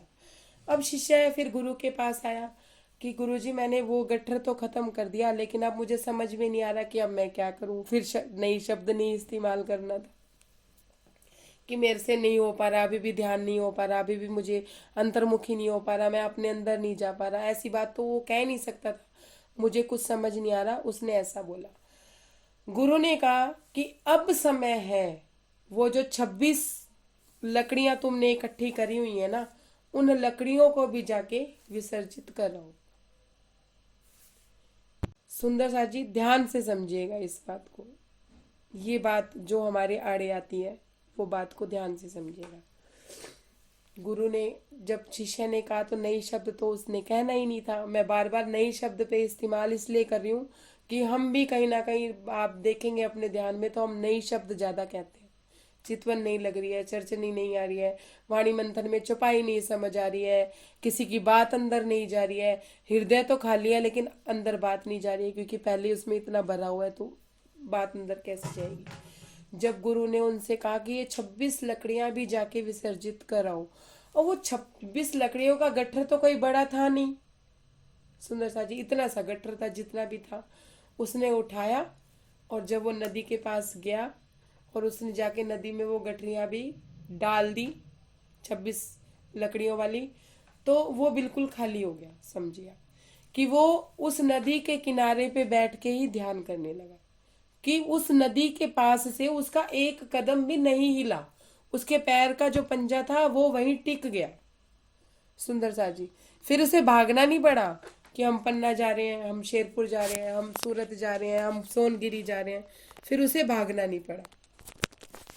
उनके गुरु उनको ढूंढते ढूंढते उस नदी के किनारे पे आ पहुंचे। जब उस नदी के किनारे पे आए और गुरु ने अपने शिष्य को हाथ लगाया, सर पे हाथ रखा, सुंदर सा जी समझते जाइएगा, शिष्य का ध्यान भंग हुआ। गुरु ने शिष्य को देखा, शिष्य ने गुरु को देखा, हल्की सी मुस्कुराहट के साथ शिष्य ने भी उनसे बात कर ली और गुरु ने भी बिना बोले उनसे बात कर ली कि यही ध्यान अवस्था है। मुंह से शब्द नहीं निकल रहा है, शब्द निकल ही नहीं रहा है। क्यों? क्योंकि उनके अंतर्मन में ही उनसे बात हो गई। जिस ध्यान अवस्था को वो पाना चाहता था, सुंदर सा जी उस ध्यान अवस्था को उसने पा लिया था। समझ आ गई बात? समझ आई कि इस प्रोसीजर को जो हमारे मन में विचार है, उन विचारों को छोड़ने में हमें 2 साल लगते हैं, 2 महीने लगते हैं, 2 जन्म लगते हैं, या 200 वर्ष और लग जाते हैं। जहाँ 400 वर्ष बीत रहे हैं वहाँ 200 वर्ष और बीत जाए। तो सुंदर सा जी, हमें नकल नहीं करनी है किसी की कि गुरु सुबह उठ रहा है तो हमें भी सुबह उठना है। हमें अपने अंदर से अंतर्मुखी बनना है, अपने अंदर जाना है, अपने अंदर के विचारों को त्यागना है, अपने अंदर के विचारों को निकालना है। और ये नहीं कहना कि ये मुझे परेशान कर रहे हैं, ये मुझे तंग कर रहे हैं। और जब मैंने उनको ये बात बताई, वैसे तो वो बैठक सुनते हैं, लेकिन मैंने शॉर्टकट में उनको ये थोड़ी सी बात समझा दी थी। तब उनका अगला प्रश्न, एक मिनट, प्रणाम जी, उनका अगला प्रश्न ये था कि हमारी जो जरूरी नीड है, जरूरी नीड भोजन की, कपड़े की, घर की, 4 सदस्यों की, वो तो हमें सोचनी पड़ेगी ना, वो विचार तो हमें लाने पड़ेंगे ना अपने मन में। सुंदर सा जी समझ रहे हैं बात? कि हम ये कह दें कि हमने सारी लकड़ियां त्याग दी और उसके बाद भी हमारे मन में विचार ना आए, तो उन्होंने कहा कि ऐसे कैसे हो सकता है कि हम अपने महाराज जी तो इस अवस्था में थे, लेकिन हम शुरू में जब उस अवस्था में नहीं है तो हमें भोजन भी चाहिए, हमें कपड़े भी चाहिए, हमें घर भी चाहिए, एक पंजा टिकाने के लिए भी तो एक जगह, एक स्थान चाहिए। हम तो नदी के किनारे जाके नहीं बैठ सकते। समझ रहे हैं? आप लोगों के मन में भी ये बात आती होगी कि रोटी तो खानी खानी है, कपड़ा तो पहनना ही पहनना है, माया में तो जी रहना ही पड़ेगा। उसके लिए महाराज जी ने मुझे फिर एक स्टोरी, मेरे मन में भी किसी टाइम ये विचार थे, तो महाराज जी ने मुझे एक बात और समझाई थी कि एक शिष्य अपने गुरु के पास ऐसे ही गया था कि मेरे मन में इतने इतने विचार आते हैं, मैं क्या करूं, ये तो मेरा मन ही गंदा है। कोई सुंदर साथ कहते हैं ना कि मेरा मन ही गंदा है, मेरा अंतस्करण ही गंदा है, कि मैं कैसे राज्य में लगूं, मेरा जी नहीं टिकता है। नहीं, मन तो सुंदर साथ जी जब हमारे साथ आया था तो वो एक खाली था। हम लोगों की मर्जी से वो भरता है। हम जो जो विचार लाते हैं, जो जो इच्छाएं लाते हैं, वो इच्छाएं उसमें घर करती चली जाती हैं। अब इस बात को समझिए कैसे उस शिष्य ने, गुरु ने अपने शिष्य को समझाया। मैं यह गुरु इसलिए कह रही हूँ, सदगुरु इसलिए नहीं कह रही हूँ कि जल्दी से हम हर किसी को सदगुरु मान लेते हैं। सदगुरु और गुरु में अंतर होता है। वो सारी अवस्थाएं बताते हैं, सारी बातें बताते हैं, लेकिन अगर शिष्य उस सतगुरु गुरु के कहने पे जाके परमात्मा को पा लेता है, तो गुरु में बैठे उस सतगुरु को, उस परमात्मा को समझ जाता है, उस परमात्मा की पहचान कर लेता है, तो वो गुरु ही उसके लिए सदगुरु हो जाते हैं। कैसे सुंदर साथ जी? महाराज जी ने यहाँ पे क्या कहा, मुझे कौन मिला? आदर्श पुरुष। आदर्श पुरुष आगे आए, उन्होंने अपने झोले में से गुलाब जल छिड़का, उन्होंने बोला कि मेरे सतगुरु आगे आए, और उन्होंने आके मेरे को, क्यों? क्योंकि पहले तो उन्होंने गुरु बनाया ना उनको, उनके कहने पे वो सोमेश्वर मंदिर चले गए, वहां जाके रहे, जैसे जैसे उनके सतगुरु मतलब गुरु कहते रहे उन्होंने वैसा किया। जब उन्होंने अपने गुरु में ही सतगुरु मतलब राज्य को पा लिया, तो वो उनके लिए सदगुरु हो गए। समझिएगा बात को। तो यहाँ गुरु और सतगुरु में ये भेद है कि किसी गुरु के अंदर भी हमने सतगुरु को मतलब राज्य के दर्शन कर लिए, हमें राज्य की अनुभूति, राज्य मिल गए, तो वो सतगुरु हो गए, वो जागृत आत्मा हो गई। तो हम भी जागृत हो गए। पूरन के साथ अपूरन जब मिलेगा तो जो पूरन है वो उसे पूरन करके ही छोड़ेगा ना। अब मेरे साथ आप लोग जुड़े हो या मैं आपके साथ जुड़ी हूं, कोई भी बात है, अब जो बात आप मेरे से पूछोगे या जो शब्द मुझसे पूछोगे तो उस बात की पूर्णता मैं कराऊंगी, और जो बात मुझे नहीं समझ आ रही मैं आप लोगों से पूछूंगी, जो आपके हृदय में आ रही होगी तो आप मेरे को बात बताओगे। तो हम एक दूसरे को सही राह ही दिखाएंगे ना, गलत थोड़ी ना दिखाएंगे। नहीं नहीं, राज्य में नहीं लगना, अपनी रोटी और कपड़े के लिए सोचिए।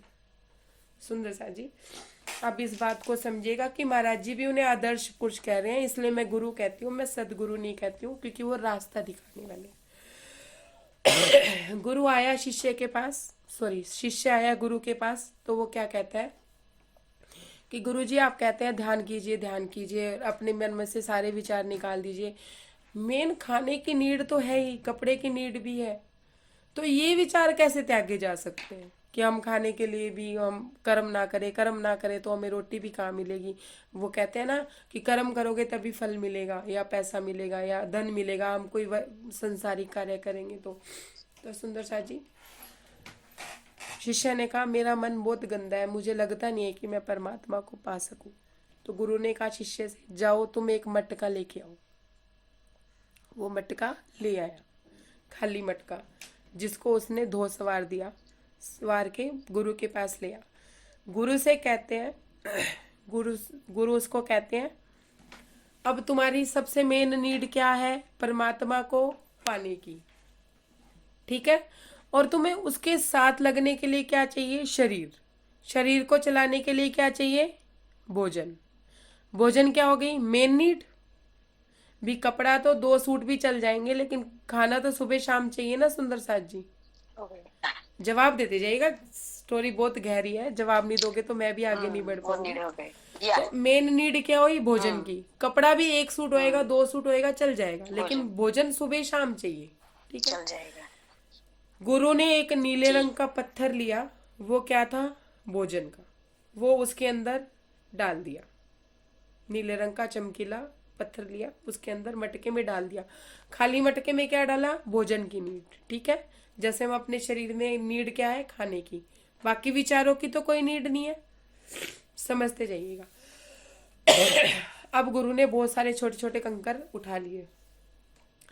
अब कंकर में क्या था, भोजन की नीड तो मेन हो गई, जो उन्होंने उसमें डाल दी थी। फिर उन्होंने कहा कि भोजन होना चाहिए स्वादिष्ट, एक कंकर अंदर गया।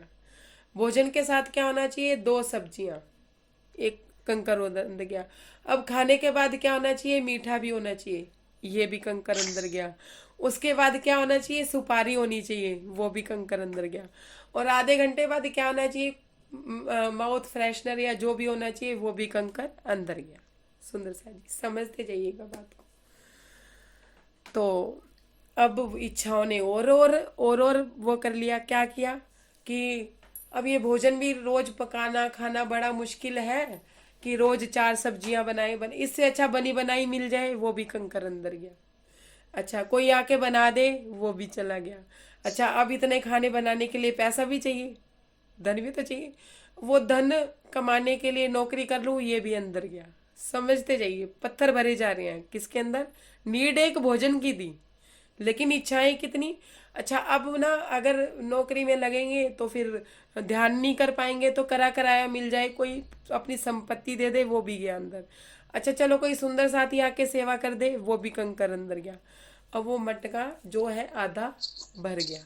सुंदर सा, अब गुरु ने कहा शिष्य से, वो नीले रंग का पत्थर ढूंढो, इसमें कहाँ था। और वो शिष्य तो डावाडोल हो गया कि मैं कहाँ से ढूंढूं इतने सारे पत्थरों में। उसने कहा पत्थर तो तुम्हें ढूंढना ही पड़ेगा ना, जो मैं कह रहा हूँ करना पड़ेगा, तभी तो तुम्हें पता चलेगा कि तुम्हारे मन में इतने इतने विचार कहाँ से आए। उन्होंने क्या किया, उसने बहुत जहद की, बहुत देर लगाई, आधा घंटा पौना घंटा उसने पत्थर छांट के वो नीले रंग का पत्थर ढूंढ लिया।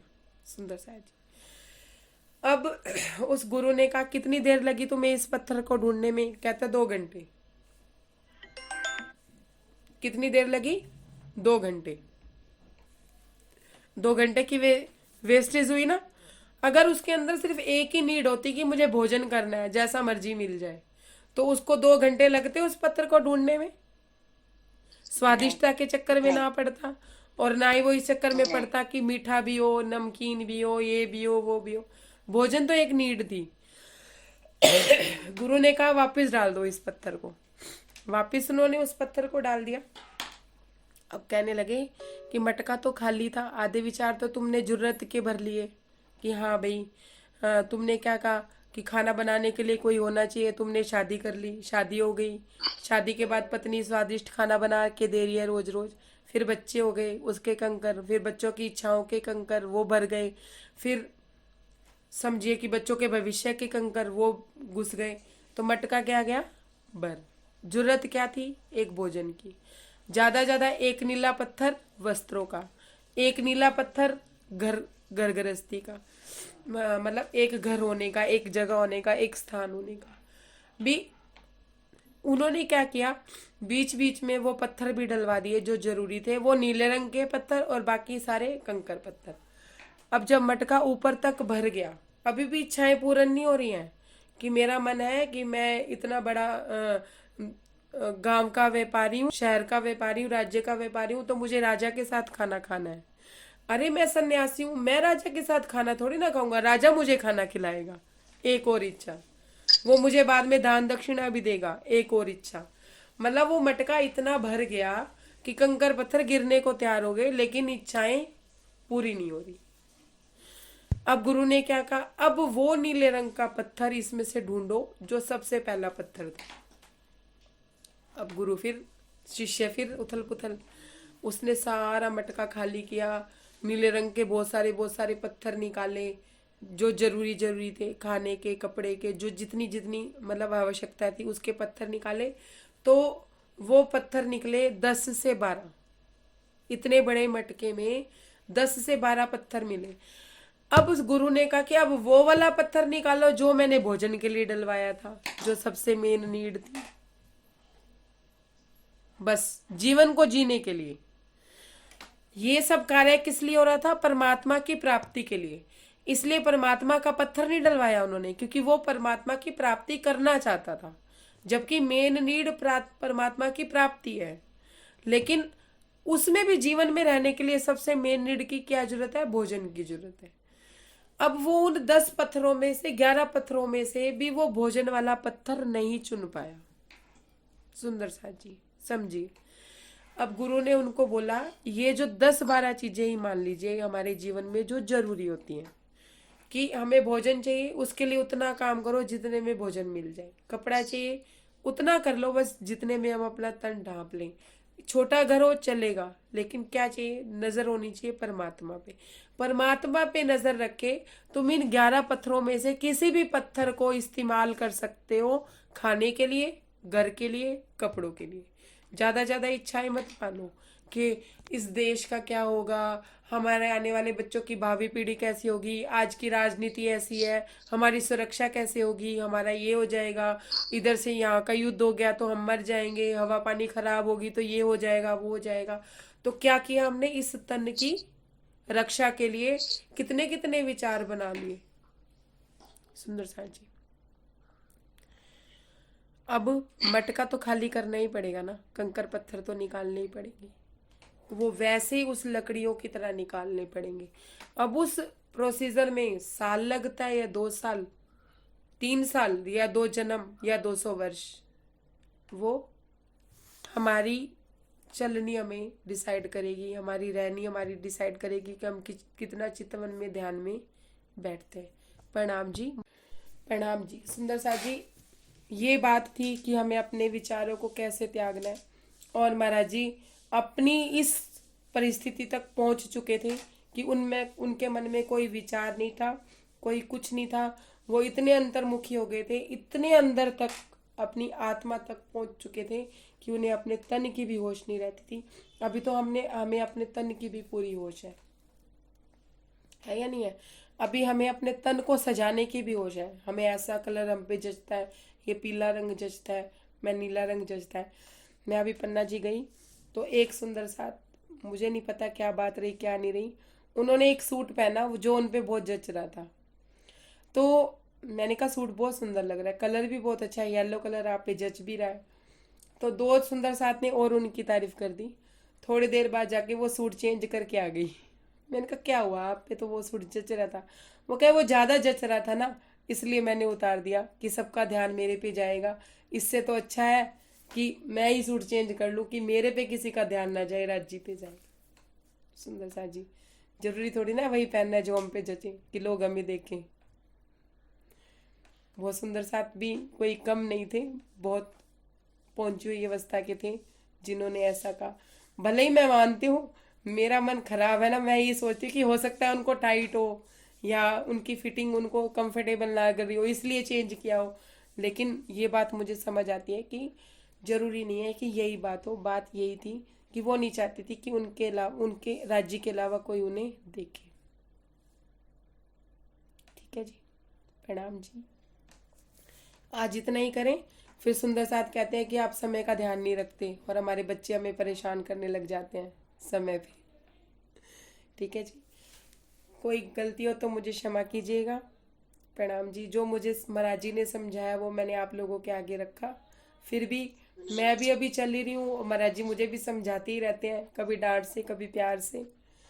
तो जो वो मुझे समझाते हैं मैं तो ज़्यादातर यही समझती हूँ, मैं महाराज जी को ये कहती हूँ दूसरों को तो बांटते हो, मुझे ही डांटते रहते हो, मुझे तो हमेशा ही डांट के गुस्से में ही बात करते हो। तो मुझे महाराज जी कहते हैं तू बिगड़ेला बच्चा है ना, तू बहुत शरारतें करता है इसलिए तुझे डांटता हूँ मैं, तुझे मुझे शांत करना है। तो हमने अपनी बागडोर उनके हाथों में दे रखी है, अब डांट पड़े या मार है तो हम तेरे ही, जैसा तुझे मुझे भी स्वीकार हो। आपके जैसे बच्चा बनना है। हम तो कहते हैं तोड़ो मरोड़ो, मैं कहती हूँ पीट पाट के हाथ पैर तोड़ के घर पे डाल दो, जो मर्जी करो लेकिन सुधार दो और ले चलो अपने साथ। प्रणाम सुंदर साथ जी, प्रणाम जी, प्रणाम स्नेहा मुझे दीदी, भी आपके जैसे प्रणाम बच्चा बनना मम्मी, है। मीना दीदी, प्रणाम जी। अरे मेरे जैसा बच्चा बनने के लिए बहुत शरारतें करनी पड़ेंगी। कोई सब बात नहीं, सब भोजन खा रहे होंगे ना तो सबसे लास्ट में आना पड़ेगा और डांट भी कोई सुननी बात नहीं, पड़ेगी। चलेगा चलेगा। है ना स्नेहा दीदी? कितनी शरारतें की है ना मैंने सही है। पन्ना जी में, बहुत शरारतें की हैं और बहुत डांट खाई है। और डांट भी ऐसी खा के भी मैं हंस रही हूँ पागलों की तरह। लेकिन हाँ रंजना दी उधर से वापस आए ना, हाँ तब जी। से मैं भोजन ही नहीं कर रही, क्यों? मेरा भोजन ही कम हो गया। आपने 1 महीने का खा लिया ना वहां पे 8 दिन में। तो देखो देखो स्नेहा दी, अब आपको कुछ स्वाद नहीं लग रहा होगा ना? नहीं स्वाद नहीं खा भी नहीं। સ્નેહા દી, हाँ, એટલે જ તો જો તમારા પતિ સખી છે ને આપ દે દિયા। आपने 1 महीने का खाना वहां पे खा लिया, अब वहां जितना स्वादिष्ट खाना था आप जिस जगह पे रह रहे हो वहां मिल नहीं रहा, अब आप वो स्वाद ढूंढ रहे हो। अभी हमको स्वादिष्ट खाना ही नहीं खाना, अभी हाँ हमको राज्य चाहिए, अभी क्योंकि खाना ही नहीं खाना, क्योंकि स्वादिष्ट वो, राज्य चाहिए। देखिए मेरी बात सुनिए, जब हमें राज्य का स्वाद लग जाता है ना, समझिए आप, हमें पन्ना जी में ही स्वादिष्ट मिला खाने को, या अभी स्वादों में नहीं पड़ना है, वो बात सही है। लेकिन जिसको धनी का स्वाद लग जाता है उन्हें कोई दूसरे देवी देवता पसंद आते हैं? कोई नहीं कितना कह ले, मैं कहती हूँ नहीं, कोई ये कह ले, अगर जैसे शिव जी उतर के आ गए, हनुमान जी उतर के आ गए और महाराज जी उन्हें नहीं पसंद कर रहे, मतलब पसंद इन द सेंस कि उन्हें नहीं अपना रहे, और अगर हमें पता चल गया कि हमारे राज्य हमारे यार हम उनकी अर्धांगिनियां हैं, अब हमारे सामने कोई परमात्मा भी आके कह दे कि मैं तुम्हें सब कुछ दे दूंगा, तुम मेरी शरण में आ जाओ, तो चले जाओगे? अब जो स्वाद आपको वहां का लग गया ना, तो आपको अपने वहां का स्वाद अच्छा नहीं लग रहा, बल्कि उस स्वाद को महसूस कीजिए। मैं तो कहती हूँ पल पल महसूस कीजिए कि ऐसा लगे कि आप अभी भी साथ बैठ के खाना खा रहे हो और आपका पेट भर गया, सब सखियों को आपने खिलाया और आपका पेट ऑटोमेटिकली भर गया। बढ़ गया, मेरे सही है। साथ ये अवस्था पता है कब हुई थी? पन्ना जी में जब सबकी थाली लगी, मेरी भी थाली लग गई थी, तो क्या कहते हैं, लक्ष्मी दीदी आई थी तभी, लक्ष्मी दीदी और हरीश भाई और क्या कहते हैं हंसा बहन और प्रभा दीदी, ये सारे उस साइड बैठे थे। और मैंने जैसे भोग लगवाया, भोग लगवाने के बाद जब मैंने जैसी की जैसी थाली मैं उनके आगे लेके गई, मैंने उनको दे दी अपनी थाली, और वो इतने खुश हुए, ये लोग इतने खुश हुए प्रसाद पाके, मुझे ऐसा लगा जैसे मेरा पेट भर गया। फिर भी फिर भी समझो कि मैंने मेरे मन में भी इतना प्रेम था कि मैं जा जाके उनको और खिला रही थी, लेकिन इन लोगों का पेट भी भर चुका था। मतलब वर्षा दीदी का भी भाव था कि ये और खाए, मेरा भी भाव था कि ये और खाए, लेकिन एक ही थाली में इन लोगों का हो गया था सबका। तो उस समय मुझे भी ऐसा लगा था कि जैसे मेरा पेट भर गया। सुंदर जी, जब हम अपनी सखियों को प्यार से खिलाते हैं ना, तो चितवन में जो हम कहते हैं हम राजी को भोग लगवाते हैं, वो कैसे लगवाते हैं मैं थोड़ा सा वर्णन करूं, फिर वही कहोगे टाइम खा गई दीदी हमारा। जी जी करो करो। नहीं, करो करो। हम चितवन में बैठे हैं खाने के टाइम पे, या जिस टाइम हम भोजन करते हैं, किसी का कोई भी टाइम हो सकता है, कोई ये जो संसार में बांधा ना 11:30 बजे तक की भोग लगवाना है या 12 बजे तक की थाल भोग लगवाना है, उसके बाद राजी सो जाएंगे, ऐसा कुछ नहीं है। हमारे राजी खुद जागृत है, जागृत बैठे हैं परम धाम में, वो हमें कहाँ सोने देंगे, और वो खुद सोते हैं, लीला करते हैं वो सोने की, सोते नहीं है। तो हमें कैसे करना चाहिए सुंदरता जी, आंखें बंद करके जो भी पकवान हम राजी को खिलाना चाहते हैं, वो पकवान हमने एक चौकी पे सारे रख दिए। पहले श्यामा महारानी को बुलाया, श्यामा महारानी ने राजी को आवाज लगाई, राजी आए, राजी उनके साथ विराजमान हुए। सबसे पहला निवाला हमने श्यामा महारानी को खिलाया, दूसरा निवाला हमने राजी महाराज को खिलाया। आप उल्टा भी कर सकते हैं, वो आपके मन के भाव है, क्योंकि हम श्यामा महारानी के अंग हैं, तो मुझे श्यामा महारानी से ज्यादा प्रेम रहता है, थोड़ा राजी से भी रहता है, राजी से तो हमारा रिश्ता ही है, अलग ही है। श्यामा महारानी के प्रति भी आप कैसे भी कर सकते हैं। हमने श्यामा महारानी को खिलाया, फिर हमने राजी को खिलाया, फिर श्यामा महारानी ने राजी को खिलाया, फिर राजी ने क्या किया, आदिपुर की उसमें से खाई और श्यामा महारानी को इशारा किया कि इसको खिलाओ। फिर श्यामा महारानी ने फिर वही आधा कोर जो बचा हुआ था राजी का, वो हमारे मुख में डाला। फिर हमने उन सखियों को जिनके साथ हम जूम मीटिंग करते हैं, या जो हमारे दिल पे लगी हुई हैं, जिनकी रहनी से हम प्रभावित है, या यूं कह लिए जो हमारे जीवन में आपस में हम जुड़े हुए हैं, जैसे हम लोग जुड़े हुए हैं, एक एक सखी का ध्यान करके हमने उनके मुख में निवाला डाला।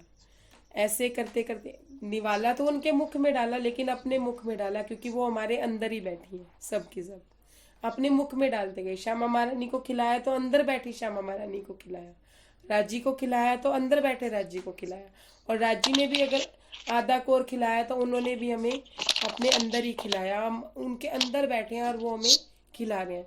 भौतिक खाना भी हम खा रहे हैं तो हम ऐसे खाते हैं, और ध्यान में खाते हैं तो हम भी ऐसे खाते हैं। ऐसा करते करते, एक मिनट भैया, रूप सिंह भैया, एक मिनट, ध्यान टूट जाएगा। जब हम ऐसा करते करते खाना भी खाते हैं ना सुंदर साथ जी, और हमारी रोटी भी खत्म हो जाती है और हमें पता नहीं चलता, और पेट भी भर जाता है, और सब सखियों से मिलाप भी हो जाता है।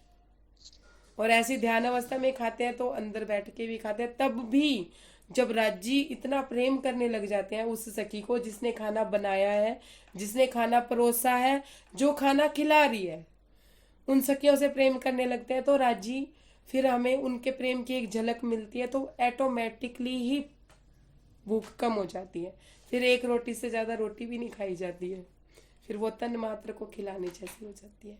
रूप सिंह भैया, अब आप बोलिए, क्या कह रहे थे? मैं भोग लगाता हूँ ना राजी को, हाँ जी, तो मेरे अंदर भाव आता है कि मैं सबसे पहले राजी को खिलाता हूँ, ठीक है। हाँ जी, कि हम श्यामा जी के अंगी अंग हैं, श्यामा जी राजी को ही खिलाना चाहेंगे, तो हम उनके अंगी अंग, तो हम भी पहले राजी को ही देना चाहेंगे। बट वो क्या करते हैं, हमारे हाथ से लेके श्यामा जी की ओर बढ़ाते हैं, श्यामा जी जैसे मुंह फैलाती हैं वो मेरे मुंह में रख देते हैं, उनको ऐसे छोड़ देते हैं। आप कैसे भी भाव ले सकते हैं रूप सिंह भैया, मैंने पहले बोला कि जिसके जैसे भाव हो वैसे ले सकते हैं, लेकिन मुझे जो महाराज जी समझाते हैं ना, देखो अपनी अपनी समझ है, अपनी अपनी अवस्था है, इसमें कोई बात नहीं है। महाराज जी बोलते हैं जानकी के जहाज में हम राम के द्वार जा पहुंचे। श्यामा महारानी जब तक सदगुरु नहीं मिलेंगे हम राज्य तक नहीं पहुंच पाएंगे ना। सोते हुए सुख लेंगे, पर हमें तो जागृत के सुख लेने हैं। तो मेरा प्यार थोड़ा श्यामा महारानी के प्रति ज्यादा रहता है, और जब श्यामा रानी हमारे हृदय में आ गई तो राज्य तो उनके हृदय में ऑटोमेटिकली है, तो राज्य भी आ जाएंगे। तो मतलब कोई भी कैसा भी भाव ले सकता है, पहले राज्य को खिलाओ या श्यामा जी, है तो सब एक ही, हम रूहें भी एक ही हैं, है सब लेकिन राज्य के अंग ज्यादातर ही। लेकिन ज्यादातर दी मैं जब धाम में राज्य को नहीं रखता हूँ और सबको, तो मुझे राज्य के सिवा कुछ दिखता ही नहीं। मैं भी अपने आप को भी भूल जाती हूँ, श्यामा जी सबको भूल जाती है, सिर्फ राज्य ही नजर आता है मुझे तो है ही ऐसा। मेरी शादी ये अवस्था नहीं है अभी, मैं ऐसा कह सकती हूँ। जब मेरी ये नहीं, ऐसा अवस्था नहीं होगी है, तो बस मैं भी ये है समझूंगी इस कि बात वो को। ऑटोमेटिक ही चीजें क्लियर हो जाती है, फिर जैसे आप निहारने लग जाओगे सब कुछ, इसके अलावा कुछ नजर ही नहीं आता, कुछ है ही नहीं उसके अलावा, ऐसा लगता है अंदर से। बाद में सारी चीजें अदृश्य हो जाती है इनके अलावा। अब वैसे तो सखियां और श्यामा जी सब नजर आते हैं, लेकिन जब एक स्थिति ऐसी आती है सारी चीजें अदृश्य होकर केवल राज्य ही राज्य दिखते हैं। रूप सिंह भैया, ये आपकी अवस्था है, हो सकता है मेरी अवस्था अभी यही नहीं है। मैं ना किसी को गलत इसलिए नहीं कहती कि बाद में जब अनुभव में बात आ जाती है ना, तो फिर ऐसा लगने लगता है कि हाँ वो सही कह रहा था। अभी मतलब कहने का कोई वो नहीं होता, क्योंकि मेरे को अभी ऐसा महसूस होता है। मैंने अपनी अवस्था का वर्णन किया, बाकी सबकी अपनी अपनी अवस्था है कि वो पहले चितवन में राज्य को खिलाते हैं या श्यामा जी महारानी को।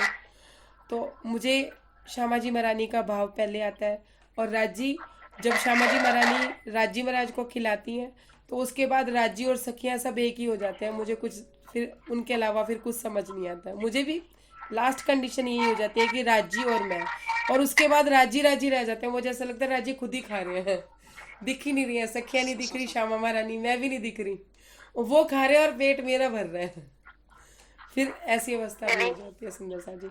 अब जैसे हरीश भाई खा रहे हैं और सबको दिखा दिखा के खा रहे थे ना, अभी देखा था आपने सब, मतलब मैंने सुबह से नाश्ता नहीं किया है और ये मुझे